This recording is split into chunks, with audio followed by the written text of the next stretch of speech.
ایک رات سلطان محمود غزنوی کو کافی کوششوں کے بعد بھی جب نیند نہیں آئی تو اپنے غلاموں سے کہنے لگا، لگتا ہے کہ کسی مظلوم پر آج کوئی ظلم ہوا ہے، تم لوگ گلیوں میں پھیل جاؤ اور اگر کوئی فریادی نظر آئے تو اسے میرے پاس لے آؤ۔ تھوڑی دیر بعد وہ سب واپس آ کر کہنے لگے، سلطان ہمیں کوئی بھی فریادی نہیں ملا، آپ آرام سے سو جائیں۔ سلطان کو جب پھر بھی نیند نہیں آئی تو وہ کپڑے بدل کر خود محل سے باہر نکلا۔ محل کے پچھواڑے میں حرم سرا کے نزدیک انہیں کسی کی فریاد سنائی دی، اے اللہ، سلطان محمود اپنے مصاحبوں کے ساتھ محل میں عیش و عشرت کی زندگی گزار رہا ہے اور محل کے عقب میں مجھ پر یہ ظلم توڑا جا رہا ہے۔ سلطان نے کہا، کیا بات کر رہے ہو؟ میں محمود ہوں اور تمہاری فریاد رسی کے لیے آیا ہوں، مجھے بتاؤ کیا ظلم ہوا ہے تمہارے ساتھ؟ آپ کے خواص میں سے ایک شخص جس کا نام میں نہیں جانتا ہر رات میرے گھر آتا ہے اور میری بیوی پر ظلم و تشدد کرتا ہے۔ اس وقت وہ کہاں ہے؟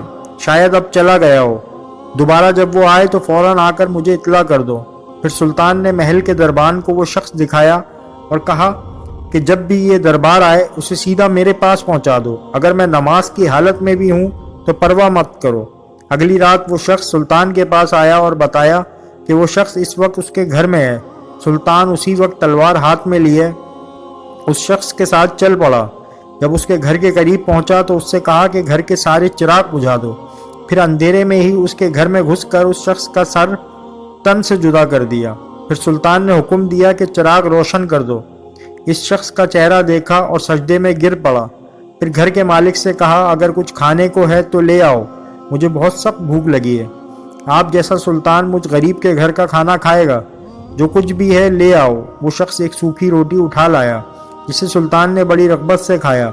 وہ شخص سلطان سے پوچھنے لگا کہ چراغوں کو بجھانا، سجدہ کرنے اور روٹی طلب کرنے کے پیچھے آخر کیا ماجرا ہے؟ سلطان نے فرمایا، میں نے جب تمہاری داستان سنی تو سوچا کہ میری سلطنت میں ایسا ظلم کرنے کی ہمت صرف میرے کسی بیٹے کو ہو سکتی ہے۔ اندھیرا کرنے کو اس لیے کہا تھا کہ پدرانہ شفقت میرے انصاف کے راستے میں حائل نہ ہو جائے۔ چراغ جلنے پر جب میں نے دیکھا کہ وہ میرا بیٹا نہیں ہے تو میں سجدہ شکر بجا لایا۔ کھانا اس لیے مانگا کہ جب سے مجھے تمہاری مصیبت کا علم ہوا میں نے اللہ کے سامنے قسم کھائی تھی کہ جب تک تمہیں انصاف نہیں مل جاتا میرے اوپر روٹی حرام ہے۔ اس وقت سے اب تک میں نے نہ کچھ کھایا تھا نہ پانی پیا تھا۔ امید کرتے ہیں آپ کو یہ واقعہ پسند آیا ہوگا۔ ایسے تاریخی واقعات سننے کے لیے ہمارے چینل کو لائک کریں، سبسکرائب کریں اور کمنٹ کریں۔ شکریہ۔